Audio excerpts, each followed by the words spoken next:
करें, question number 10 start करें। Yes ma'am. चलो देखो, क्वेश्चन नंबर 10 में हमारे 6 केसेस हमें दिए हुए हैं और 6 केसेस में मोस्टली सिचुएशंस इन्होंने कवर की हुई होंगी। ठीक है, तो एक बार हम स्टार्ट करते हैं फर्स्ट पॉइंट से। अगर तुम लोगों को खुद से समझ में आता है तो प्लीज करते हुए चलना। देखो लिखा हुआ है क्या, R and T are partners, उनका रेशो हमें दिया हुआ है कितना, 3:2। आर और टी का रेशो कितना है, 3:2। अब देखो T joins, T S joins the firm. S एक नया पार्टनर आया, हमें उसका शेयर नहीं बता, अभी देखते हैं। लिखा हुआ है आर सरेंडर्स, देखो लैंग्वेज थोड़ा ध्यान से पढ़ना क्या लिखा हुआ है। R surrenders 1/4 of his share. R ने कितना सरेंडर किया है, 1/4 ऑफ हिज शेयर, अपने शेयर का कितना, 1/4। जैसे पीछे वाले जो हमने अभी क्वेश्चन किया था, ये क्वेश्चन नंबर 9 जो हमने क्वेश्चन किया था, इसमें लिखा हुआ था के सरेंडर्स 2/10 फ्रॉम हिज शेयर। तो फ्रॉम और ऑफ वर्ड में बहुत बड़ा डिफरेंस है। फ्रॉम लिखा है, इट मींस वो फ्रैक्शन हमें गिवन है जितना उसने सरेंडर किया है। और अगर हमारा यहाँ पर लिखा हुआ है ऑफ, तो इसका मतलब हमें वो फ्रैक्शन कैलकुलेट करनी है जितना उसने सरेंडर किया है। यहाँ पर लिखा हुआ था R surrenders 1/4 of his share, तो हमें यहाँ पर कैलकुलेट करना पड़ेगा कि आर ने कितना सरेंडर किया है। तो 1/4 मल्टीप्लाई बाय ऑफ, मतलब मल्टीप्लाई एक तरीके से 3/5। आर का शेयर कितना था, 3/5 था, तो कितना उसने सरेंडर किया है, 3/4। 5 जो कितना हो गया, 20। इट मीन्स उसने कितना सरेंडर किया है, 3/20। अगर मैं 3/20 के लिए लैंग्वेज यूज करूंगी तो मैं लिखूंगी R surrenders 3/20 from his share. ये वो वैल्यू है जो उसने अपने शेयर में से सेक्रीफाइस की है। और लिखा हुआ है 1/4 ऑफ हिज शेयर, तो वो चीज तुम्हें कैलकुलेट करनी पड़ेगी। तो प्लीज ये चीज ध्यान से देख लेना। एंड आगे लिखा हुआ है T 1/5 of his share. T ने कितना सरेंडर किया है, 1/5 ऑफ हिज शेयर। देख लेते हैं उसका शेयर कितना था, 2/5। तो हम यहाँ पर लिख लेते हैं 2 बाय कितना, 5 जो कितना हो गया ये, 25। ठीक है, इसने अपने शेयर का 1/5 सेक्रीफाइस किया है और इसने अपने शेयर का 1/4 सेक्रीफाइस किया है। तो हमने वो फ्रैक्शन फाइंड आउट कर ली जितना जितना इन्होंने सेक्रीफाइस किया था। अब तो हमारा क्वेश्चन देखो सिंपल बन गया। अब हमें क्या करना है, न्यू पीएसआर निकालना है। तो निकाल लोगे अब तुम लोग, जल्दी से कैलकुलेट करो फटाक से। न्यू पीएसआर कैसे कैलकुलेट करेंगे हम, आर का कितना हो जाएगा, कितना उसके पास पहले था, माइनस कितना उसने सरेंडर कर दिया।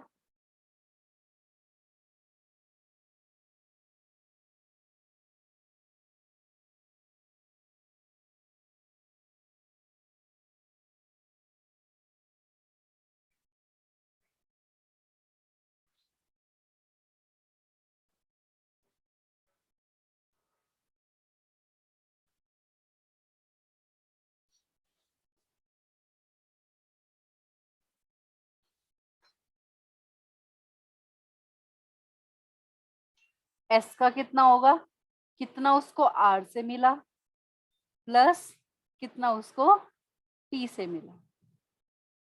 तो यहाँ पर तुम्हें एलसीएम कैलकुलेट करना पड़ेगा, कितना आएगा दोनों का एलसीएम डायरेक्टली। तो 5 4 जा 5 5 जा, तो कितना हो गया, 5 4 जा 25 जा 100। ठीक है, 100 हो जाएगा।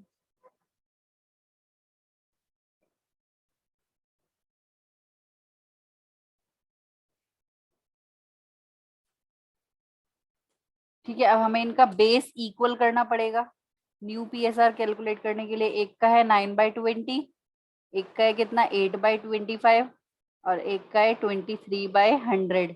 तो मुझे सबका बेस इक्वल करना पड़ेगा, 100 लेकर आना पड़ेगा बेस। इसका 100 करने के लिए मुझे क्या करना होगा, 5 से मल्टीप्लाई कर देती हूँ ऊपर नीचे, इसमें मैं 4 से मल्टीप्लाई कर देती हूँ ऊपर नीचे, तो कितना हो जाएगा ये 45/100, 32/100 और 23/100 है। तो कितना रेशो बन गया हमारा 45 कितना हो गया ये 32:23। ठीक है, ये हमारा आ गया न्यू पीएसआर। समझ में आया?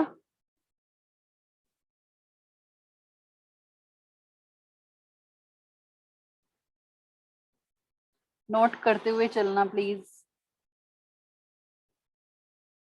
देखो मैं मोस्टली केसेस करा रही हूँ ताकि तुम आगे की क्वेश्चंस कर सको खुद से। ठीक है,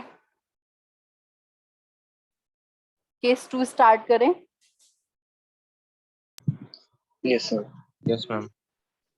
अब देखो लिखा हुआ है A and B are partners, they admit C for 1/4 share in future.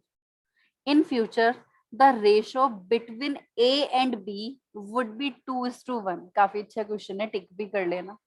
अब देखो ए और बी पार्टनर हैं, उनका हमें ओल्ड रेशो बताया हुआ ही नहीं है। तो हमने फंडामेंटल्स वाला चैप्टर पढ़ा है, अगर हमें ओल्ड रेशो पार्टनर्स का नहीं पता कि वो किस रेशो में शेयर कर रहे थे, तो हम क्या मानकर चल सकते हैं, इक्वल एज्यूम कर लेंगे 1:1।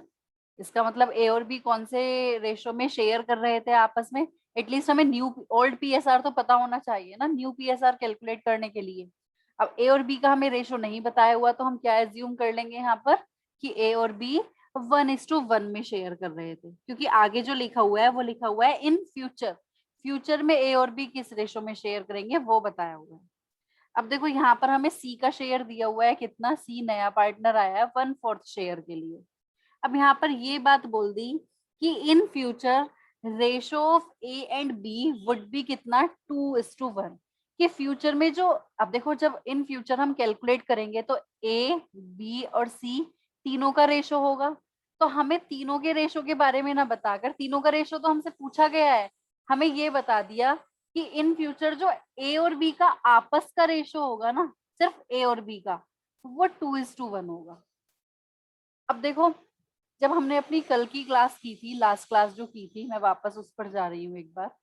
जब हमने अपनी लास्ट क्लास की थी तो उसमें मैंने तुम्हें क्वेश्चंस कराए थे कि जब हमारा क्वेश्चन बिल्कुल साइलेंट होता है कि हमें ये नहीं पता कि सी को ए से कितना मिला और बी से कितना मिला, तो हम कैसे कैलकुलेट करते हैं, हम टोटल शेयर 1 एज्यूम करते हैं। सी जो नया पार्टनर आया उसका शेयर हमें दिया हुआ होता है। हम क्या करते हैं, रिमेनिंग शेयर कैलकुलेट करते हैं ए और बी के लिए। तो 1 में से हमने 1/6 माइनस किया, तो हमारा रिमेनिंग शेयर कितना आया 5:5/6। कितना आया था यहाँ पर हमारा रिमेनिंग शेयर 5/6। मतलब हमने टोटल शेयर 1 माना, 1 में से न्यू पार्टनर को दे दिया। तो उसके बाद हमने क्या देखा कि 5/6 बचा ए और बी के लिए। अब देखो हम इस ए और बी के लिए जो ये शेयर बचता है, इसको कौन से रेशो में डिस्ट्रीब्यूट कर देते हैं, जो इनका ओल्ड पीएसआर होता है, जो इनका पहले आपस में होता है। ये अपने रिमेनिंग शेयर को आपस में 2:3 में, हमारे क्वेश्चन में हमने जो क्वेश्चन लिया था वहां पर हमारा ओल्ड रेशो था 2:3। तो हमने क्या किया था, इस 5/6 को 2:3 में बांट दिया था। तो ए का न्यू शेयर कितना हो गया 5/6 का 2/5, 5/6 का 3/5 कितना हो गया बी का हो गया। और सी का तो हमें पहले से पता ही था 1/6, वो हमने बेस इक्वल करने के लिए ऊपर नीचे मल्टीप्लाई की थी। तो कहने का मतलब ये है, ये जो रिमेनिंग शेयर आया है ना 5/6, इसको हमने कौन से रेशो में डिस्ट्रीब्यूट किया है, जो उनका आपस में पहले था, मतलब 2:3 में।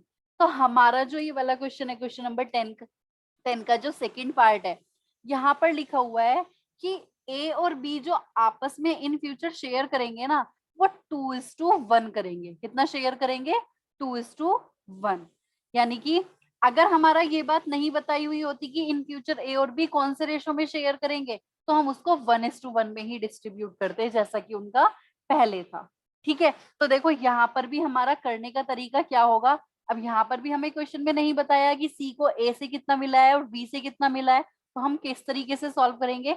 जब हमें क्वेश्चन में ये चीज गिवन नहीं होती है तो हम क्या मानते हैं, let total share is equal to 1। ठीक है, हम क्या करेंगे, रिमेनिंग शेयर कैलकुलेट करेंगे for A and B. Shreyas देखो, ये हमारे इस टाइप के क्वेश्चन थे जब हमारा क्वेश्चन साइलेंट होता था ना, कि नए पार्टनर को किससे कितना मिला है, हमें ये बात क्वेश्चन में नहीं बताई हुई होती है, तो उस केस में हम टोटल शेयर 1 मान के रिमेनिंग शेयर कैलकुलेट कर लेते हैं रिमेनिंग पार्टनर्स के लिए। तो 1 में से 1 - 4 माइनस कर देंगे, तो कितना हो जाएगा, ये 1 में से 1/4 गया 4, तो ये बचेगा हमारा 3/4। तो ये बताया हुआ है कि ये जो रिमेनिंग शेयर है ना, अगर यहाँ पर नहीं बताया हुआ होता कि ये 2:1 में डिस्ट्रीब्यूट करेंगे, तो हम उसको कौन से रेशो में डिस्ट्रीब्यूट कर देते हैं, जो उनका ओल्ड रेशो होता है, जैसा कि मैंने क्वेश्चन नंबर 1 में कराया हुआ है। लेकिन यहाँ पर हमें क्वेश्चन में बता दिया कि इन फ्यूचर ए और बी जो आपस में शेयर करेंगे, यानी कि ये जो ए और बी के लिए बचा है 3/4, ये कौन से रेशो में शेयर करेंगे आपस में, 2:1 में। कौन से रेशो में शेयर करेंगे,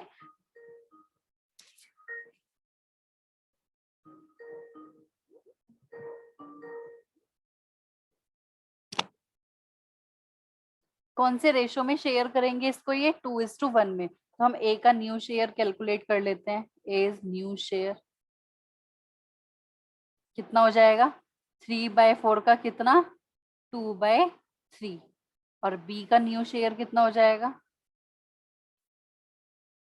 3/4 का 1/3। ठीक है, और सी का तो हमें पता ही है, पहले से हमें बताया हुआ है क्वेश्चन में 1/4। तो ये कितना हो जाएगा, 3×2 = 6। तो ये चीज टोटल शेयर हम तब 1 एज्यूम करते हैं जब हमें क्वेश्चन में कुछ भी नहीं बताया हुआ होता कि सी को ए और बी से कितना कितना मिला है, हमें ये चीज क्वेश्चन में नहीं बताई हुई होती। ठीक है, अब यहाँ पर देखो, हम न्यू पीएसआर बनाएंगे तो कितना हो जाएगा, ये 6/12 है, ये 3/12, ये 1/4। अब हमें इसका बेस इक्वल करना पड़ेगा, तो इसको मैं 3 से ऊपर नीचे मल्टीप्लाई कर देती हूँ तो बेस इक्वल हो जाएगा। तो हमारा न्यू पीएसआर कितना हो गया, 6:3:3। इसको देखो और छोटा कर सकते हैं हम, 3 से पूरा डिवाइड हो जाएगा, तो ये रेशो हमारा बन जाएगा 2:1:1। कोई डाउट इस क्वेश्चन में? बस इस क्वेश्चन में क्या चेंज था, हमें बताया हुआ था कि इन फ्यूचर जो शेयर होगा ए और बी के बीच में, वो कितना होगा, 2:1 होगा। अगर ये चीज नहीं बताई हुई होती है तो हम क्या करते हैं, इस 3/4 को, जो इनका ओल्ड पीएसआर होता है, ये 1:1, हम इसी में ही डिस्ट्रीब्यूट कर देते हैं, हम इसको फिर 1:1 में डिस्ट्रीब्यूट कर देते हैं। लेकिन यहाँ पर क्वेश्चन में स्पेशली मेंशन कर दिया कि इन फ्यूचर ए और बी का जो आपस में शेयर होगा वो 2:1 होगा। तो देखो, हम यहाँ पर जो रिमेनिंग शेयर आता है उसको उसी रेशो में डिस्ट्रीब्यूट कर देंगे जिस रेशो में क्वेश्चन में बोला गया होगा। कहने का मतलब ये है, तुम्हें टोटल शेयर 1 कब एज्यूम करना है, जब हमें क्वेश्चन में ये चीज नहीं दी हुई होगी कि न्यू पार्टनर को ओल्ड पार्टनर से कितना कितना मिला है, दोनों ने उन्होंने कितना कितना सेक्रीफाइस किया है, या किसी एक ने भी। ठीक है, तो उस केस में हमें टोटल शेयर 1 मान के तब हमें क्वेश्चन को सॉल्व करना है। श्रेष्ठ, हमने लास्ट क्लास में मेनली इसी कंसेप्ट पर फोकस किया था, बाकी तो क्वेश्चंस हमारे सब रिपीट हो रहे हैं। ठीक है, तो तुम पीछे के क्वेश्चंस इसलिए कर लेना। और मैं न्यू पीएसआर वाले क्वेश्चंस पर इसलिए फोकस कर रही हूँ क्योंकि हम एडमिशन में या रिटायरमेंट में या किसी भी चैप्टर में कोई भी अगर हम क्वेश्चन स्टार्ट करते हैं तो सबसे पहला स्टेप हमारा यही होता है कि हमें कई बार न्यू पीएसआर और सेक्रीफाइसिंग रेशियो कैलकुलेट करना पड़ता है। इसलिए ये चीज अच्छे से समझ में आनी चाहिए। फर्स्ट स्टेप गलत हो गया तो तुम्हारा आगे का सारा क्वेश्चन भी गलत हो जाता है। समझ में आ गया सेकेंड केस? अब देखो, तुम थर्ड केस एक बार रीड करके देखो, आई थिंक तुम्हें समझ में आना चाहिए, तुम कर पाओगे। ट्राई करो थर्ड केस इसका, खुद से ट्राई करो एक बार। और लैंग्वेज ध्यान से पढ़ना, मैंने वो दोनों टाइप की सिचुएशन कवर कराई हुई है जो इस क्वेश्चन में लिखा हुआ है। जल्दी से करो, 2 मिनट है तुम्हारे पास।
समझ में आया?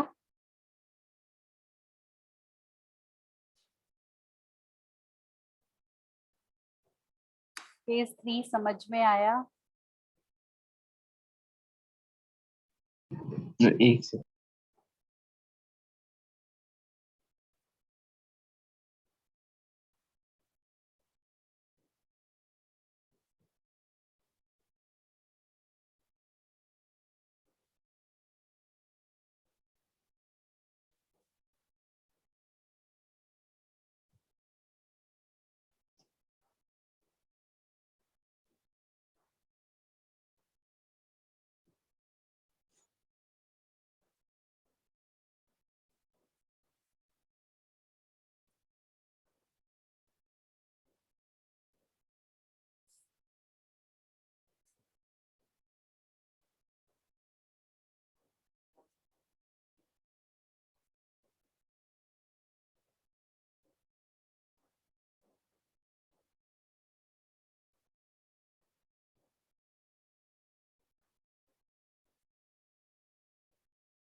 एक बार समझा दो।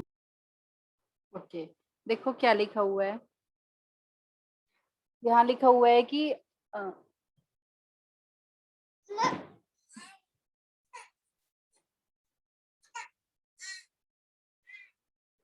लिखा हुआ है A and B are partners, उनका हमें रेशो देखो गिवन है 3:2। अब देखो सी नया पार्टनर आया है 1/5 शेयर के लिए। सी का शेयर कितना है? 1/5। सी एक्वायर्स 1/5 ऑफ हिज शेयर। देखो क्या लिखा हुआ है, सी ने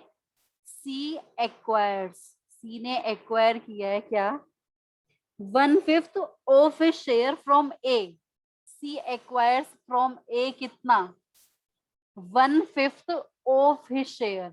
1/5 ऑफ हिज शेयर। सी का शेयर कितना था? 1/5। तो मैं यहाँ पर क्या करूंगी? 1/5 ऑफ 1/5, यानी कि सी ने ए से कितना एक्वायर किया है?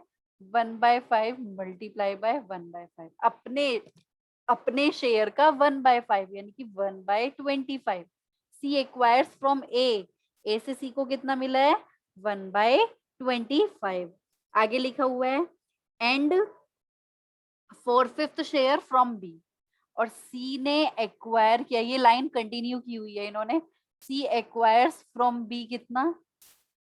4/5, मतलब 1/5 ऑफ हिज शेयर तो उसने ए से एक्वायर किया है, और 4/5 ऑफ हिज शेयर उसने बी से एक्वायर किया, यानी कि 4/25 उसने बी से एक्वायर किया।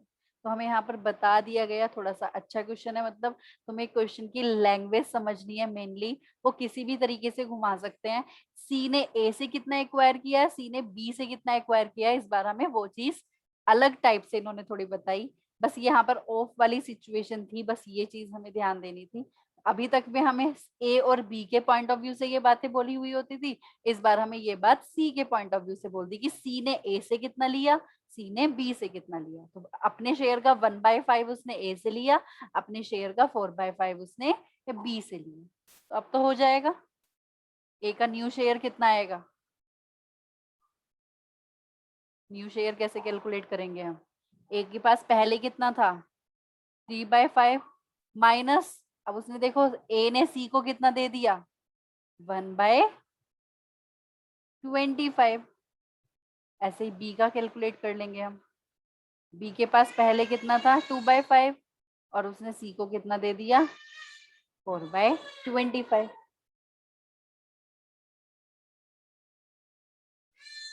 ठीक है,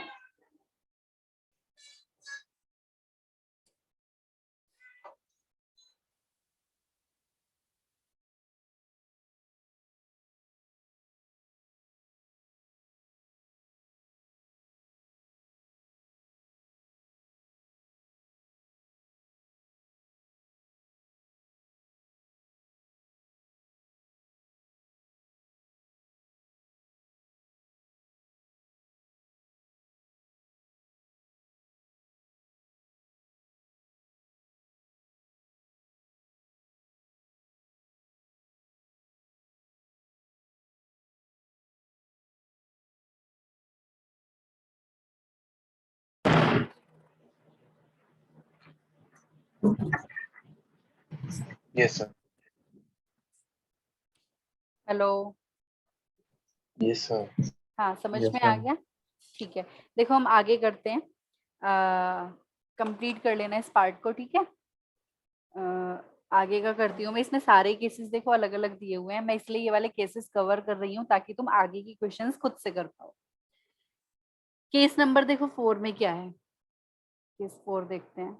अच्छा है ये वाला केस भी, काफी अच्छा है। लिखा हुआ है A B and C are partners, उनका रेशो दिया हुआ है। देखो इस बार तो रेशो भी अलग टाइप से दिया हुआ है ए बी और सी का।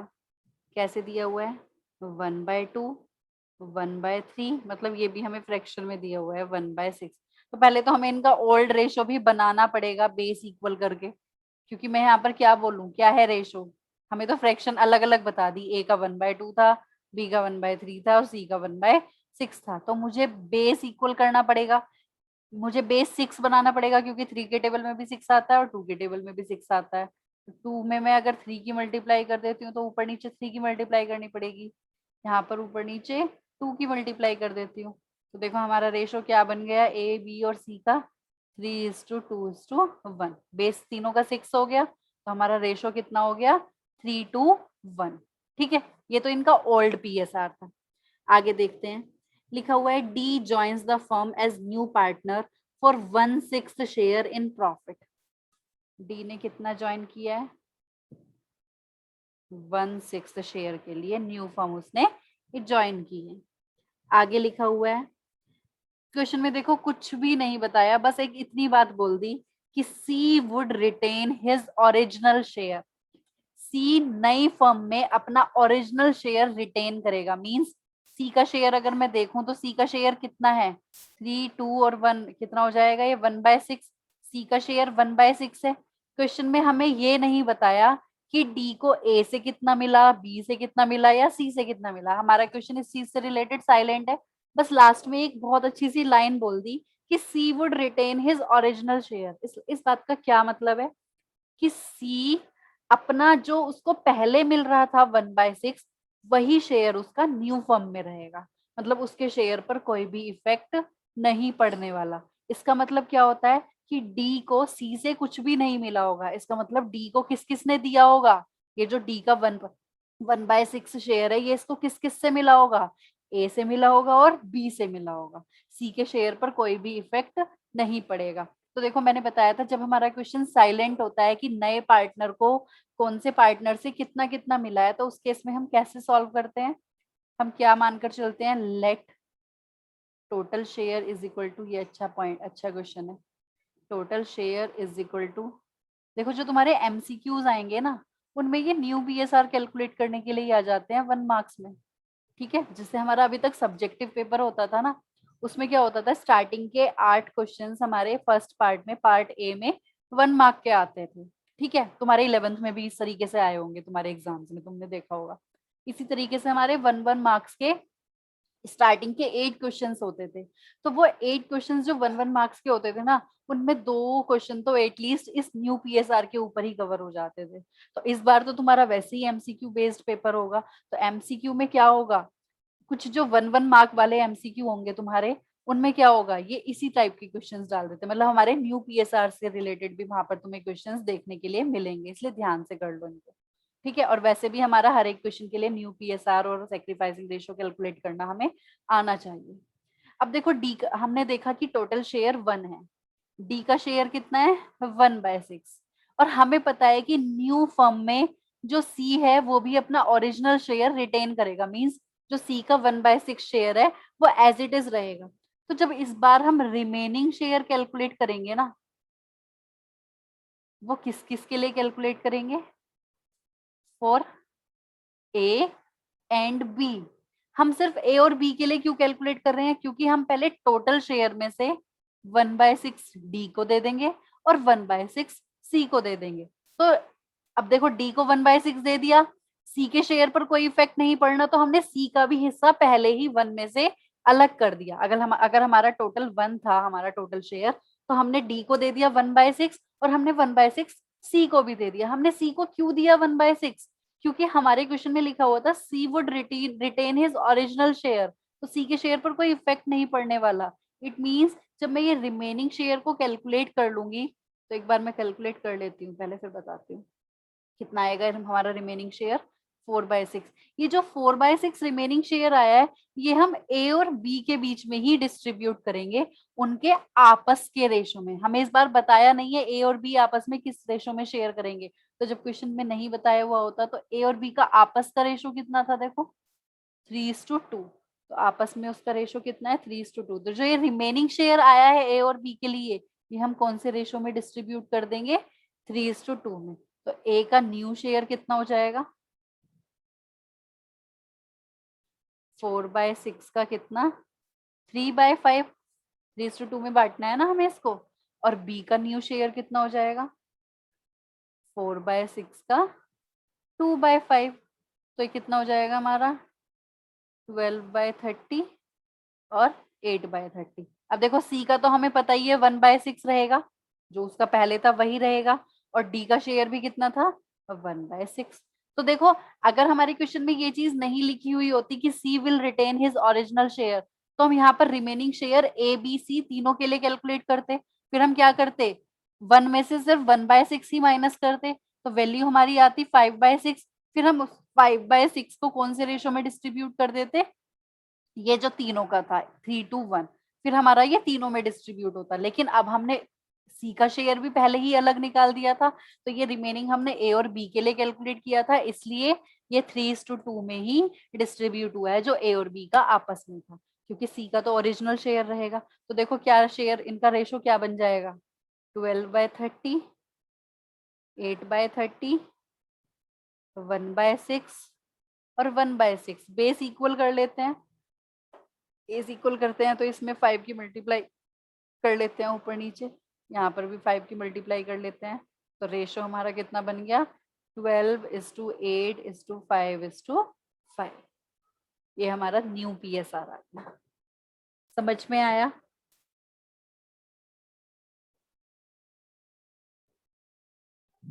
यस। ठीक है, तो थोड़ा सा अलग टाइप का क्वेश्चन है, वही हमारा टोटल वाला देख के टोटल 1 शेयर वाले को इन्होंने थोड़ा सा मॉडिफाई कर दिया। ठीक है,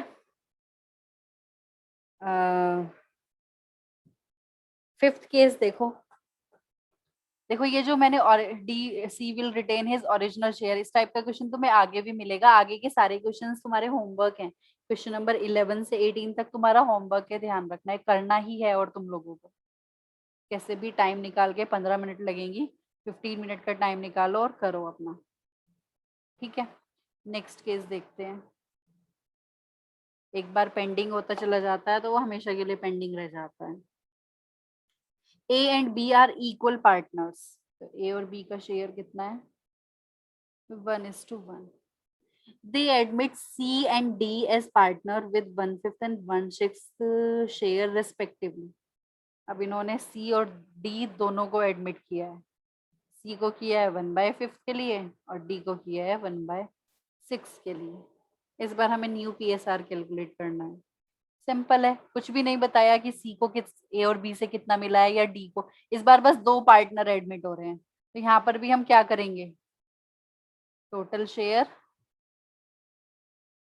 1 एज्यूम करेंगे, रिमेनिंग शेयर हम कैलकुलेट करेंगे किस किस के लिए, ए एंड बी के लिए, तो 1 में से हम सी को भी दे देंगे, डी को भी दे देंगे, दोनों ही नए पार्टनर हैं इस बार।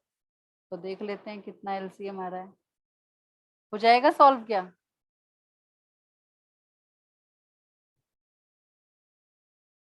नाइनटीन बाय 30, ये 19/30 कौन से रेशो में डिस्ट्रीब्यूट हो जाएगा ए और बी के बीच में? जो उनका आपस में रेशो था। आपस में रेशो उनका कितना था? 1:1।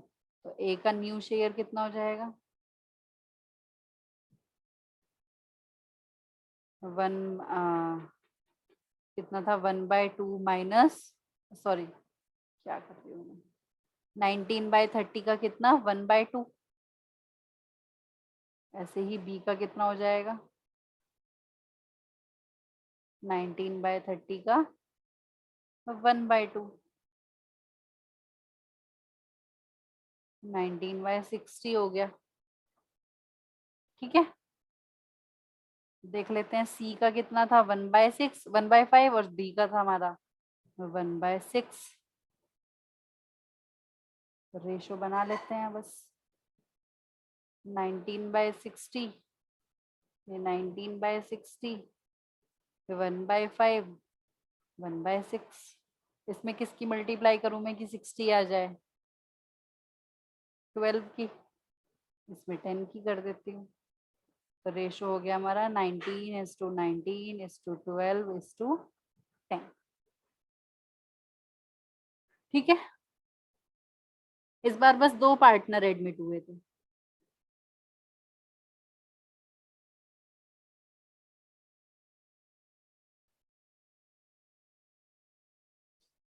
समझ में आया? देखो सारे Yes, ma'am. क्वेश्चन ही ना थोड़े अलग अलग टाइप से दिए हुए हैं, तो मुझे ये सारे ही कराने पड़ रहे हैं केसेस, इसलिए तो कर लेते हैं केसेस ये।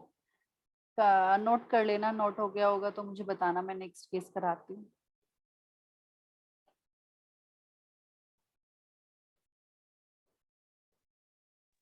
Yes, ma'am. देखो नेक्स्ट केस हमारा और थोड़ा सा अलग बनाया है। देखो हमें ना मेनली बस क्वेश्चन की लैंग्वेज समझ आनी चाहिए, जैसे जैसे क्वेश्चन में लिखा है वैसे वैसे करते जाओ, तो केस तो कितने भी बन जाएंगे। बस हमें एक पहला केस ऐसा है जो थोड़ा सा ध्यान रखना है, जब हमें ये नहीं बताया होता कि नए पार्टनर को किससे कितना मिला है, तो वहां पर टोटल शेयर 1 मान के एज्यूम कर लेते हैं। बाकी नहीं तो जितने भी केसेस बने हुए हैं, जैसे जैसा क्वेश्चन में लिखा था हमने वैसा वैसा किया है। ठीक है, क्वेश्चन इसका 6th केस देखते हैं। लिखा हुआ है क्या? A and B are partners, ratio दिया हुआ है 5:3। तो ए और बी का रेशो कितना है? 5:3। C is admitted for 3/10 share of profit. पहले लिख लेते हैं C का, देखो जो शेयर है वो कितना है? 3/10। अब यहाँ पर ध्यान से देखना क्या लिखा हुआ है। Half of which was gifted bye A। जो C का शेयर है ये 3/10, इसका हाफ उसको किससे मिला है? A से मिला है। यानी कि मैं यहाँ पर ऐसे लिख सकती हूँ, C एक्वायर्स फ्रॉम A। मुझे बता सकते हो C ने A से कितना एक्वायर किया? लिखा हुआ था C का शेयर था 3/10, हाफ ऑफ विच यानी कि इसके अपने शेयर का जो हाफ है वो उसको किससे मिला है? किससे मिला है? ए से। यानी कि 3/10 का हाफ कैलकुलेट कर लूंगी मैं, तो हमारा सी ने ए से कितना एक्वायर किया है ये चीज आ जाएगी। समझ में आया? सी ने ए से कितना एक्वायर किया है? 3/20। आगे देखो क्या लिखा हुआ है। And remaining share was taken by C equally from A and B. देखो बहुत अच्छी लाइन लिखी हुई है। पहले तो हमें ये बता दिया कि सी ने ए से कितना, सी को ए से गिफ्ट में कितना मिला है, एज अ गिफ्ट बता दिया, मतलब कि अपने शेयर का हाफ उसको गिफ्ट में मिला था। ठीक है, एंड ध्यान से देखो बहुत अच्छी लाइन लिखी हुई है। And the remaining share, remaining share कौन से रिमेनिंग शेयर की बात कर रहे हैं ये? बताओ किसका रिमेनिंग शेयर की बात कर रहे हैं? ए बी सी, किसके रिमेनिंग शेयर की बात हो रही है यहाँ पर? लाइन ध्यान से पढ़ो, मुझे बताओ जल्दी से। सी को 3/10 शेयर के लिए एडमिट किया गया है, जिसका हाफ उसको ए से गिफ्ट मिल गया and remaining share was taken by C equally from ma'am A. B का। रिमेनिंग शेयर जो बी। नहीं नहीं, सी की बात कर रहे हैं, देखो सी की ही बात कर रहे हैं, ध्यान से पढ़ो, लाइन फिर से ध्यान से पढ़ो क्या लिखी है। लिखा हुआ है C is admitted for 3/10 share, half of which was gifted by A, तो वो तो हमने लिख लिया, सी ने ए से कितना एक्वायर किया, and remaining share was taken by C equally from A and B. यानी कि यहाँ पर सी का ही मुझे रिमेनिंग शेयर कैलकुलेट करना पड़ेगा पहले। जो सी का रिमेनिंग शेयर रहता था ना, वो उसने इक्वली लिया है ए और बी से, मतलब मुझे ए से 2 बार कैलकुलेट करना पड़ रहा है कि सी ने ए से कितना एक्वायर किया, पहले तो हमें वो बता दिया, फिर बता दिया कि जो सी का रिमेनिंग शेयर था, remaining share was taken by C equally from A and B. यानी कि पहले मैं सी का रिमेनिंग शेयर कैलकुलेट कर लूं। देखो सी का शेयर कितना था, 3/10, और 3/20 उसने ए से ले लिया, तो मैं 3/20 यहाँ से अगर माइनस कर देती हूँ तो बाकी का शेयर इसका पता चल जाएगा मुझे।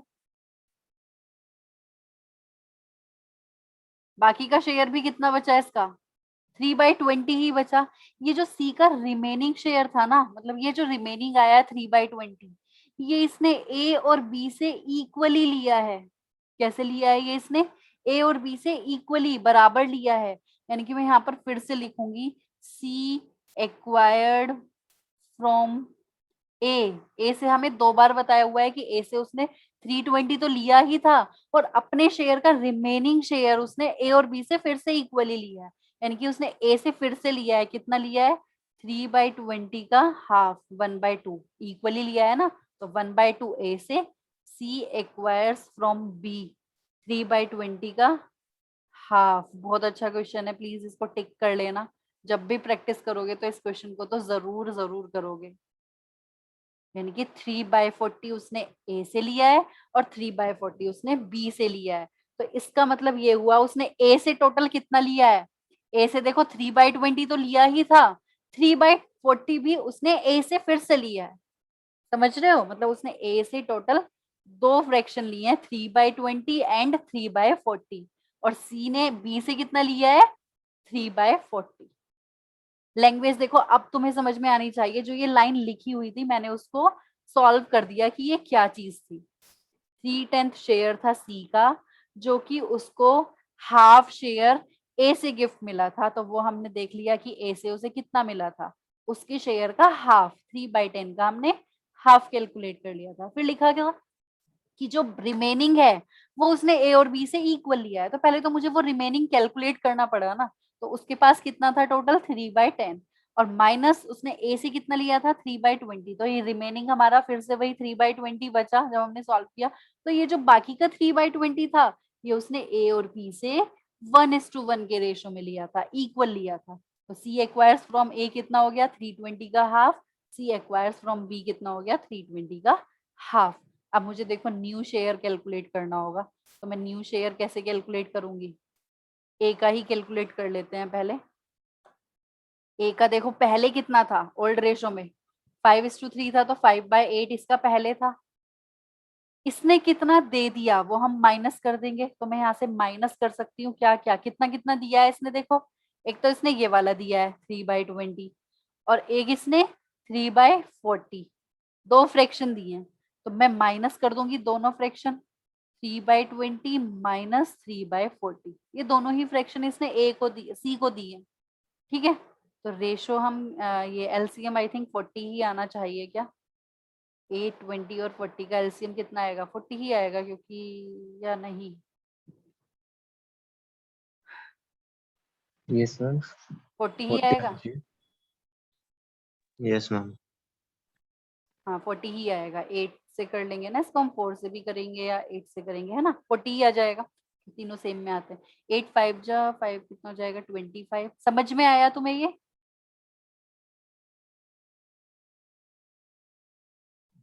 यस। तो देख लो इसको सॉल्व करके कितना बनता है ये। ऐसे ही हम बी का कैलकुलेट कर लेंगे। बी का ओल्ड शेयर था 3/5 माइनस कितना उसने दे दिया, 3/40, ये न्यू आ जाएगा। और सी का तो हमें दिया हुआ था ही 3/10, तो वही बेस इक्वल करके हमारा न्यू PSR आ जाएगा।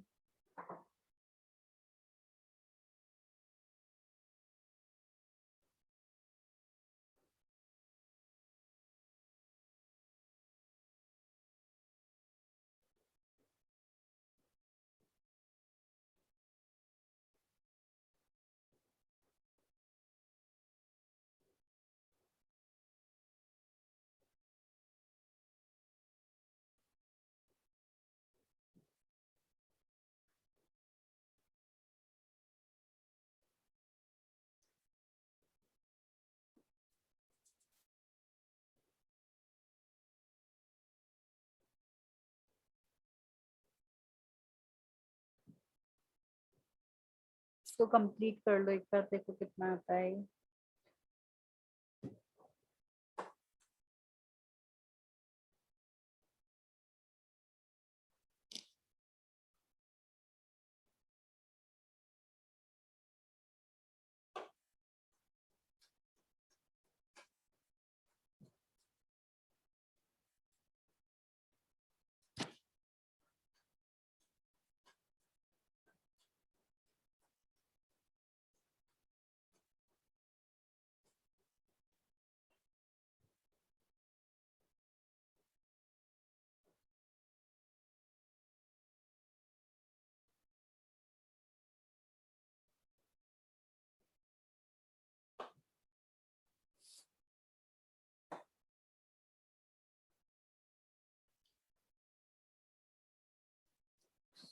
देखो जो हमारे आगे क्वेश्चंस है ना, क्वेश्चन नंबर 11 से 18 तक, वो सारे इन जो हमने ये 5 या 6 केसेस किए हैं, इन सब में वो सारे चीजें मतलब सारी क्वेश्चंस आगे के कवर है। तो ये तुम्हारा होमवर्क है। तो जब तुम इनको रीड करोगे तो तुम्हें अगर किसी क्वेश्चन में डाउट आता है तो ये जो हमने क्वेश्चन यहाँ पर आज केसेस किए हैं यहाँ से हेल्प लेना, ठीक है? तो तुम्हारा रिवाइज भी हो जाएगा और क्वेश्चन सॉल्व करोगे तो तुम्हें ये कंसेप्ट और अच्छे से क्लियर हो जाएगा। दूसरी चीज, आगे की जो क्वेश्चंस है उनमें हमसे सेक्रीफाइस भी पूछा गया है कि सेक्रीफाइसिंग रेशो कितना है। तो सेक्रीफाइसिंग रेशो कैलकुलेट करने के लिए हमें सेक्रीफाइस की वैल्यू पता होनी जरूरी है। तो देखो हमने लास्ट चैप्टर में भी किया था, हम सेक्रीफाइस कैसे कैलकुलेट करते हैं, ओल्ड माइनस न्यू। तो हम ओल्ड शेयर देखेंगे, ओल्ड में कितना था उसका, जो पार्टनर जो भी कोई पार्टनर है, और न्यू में देखेंगे तो हमारा ओल्ड माइनस न्यू करके सेक्रीफाइस की वैल्यू आ जाती है।